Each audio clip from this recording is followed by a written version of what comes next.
నేను పొద్దున్న లేస్తే చర్చికి వెళ్తున్నాను, నాకెందుకు ఈ శ్రమలు, నాకెందుకు ఈ కష్టాలు, నాకు కూడా రావటం ఏంటి శ్రమలు, నాకు కూడా ఈ కరువు రావటం ఏంటి, నాకు కూడా ఇబ్బందులు రావటం, నేను యేసుప్రభు దగ్గరికి వెళ్తే నా కరువు కష్టాలన్నీ పోతాయి అనుకుంటే నాకు కూడా వచ్చినాయి ఏంటి, నేను ఎలా బ్రతకాలి?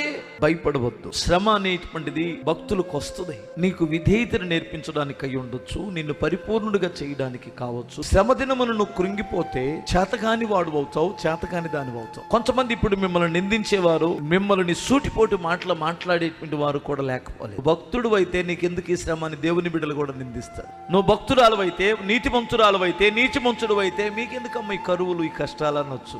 వాళ్ళు వాక్యం ఎరగనటువంటి మూర్ఖులు, వాక్యం తెలియనటువంటి మూర్ఖులని గుర్తించండి. అన్ని జనులు మిమ్మల్ని హేళన చేస్తారు, అన్ని జనులు మీ గురించి గుసగుసలాడుతారు. కంగారు పడవద్దు. నువ్వు హేళన చేయబడే రోజులన్నీ కూడా నీ దేవుడు లెక్కిస్తున్నాడు. నిన్ను ఘనపరిచే దేవుడు ఆయనే.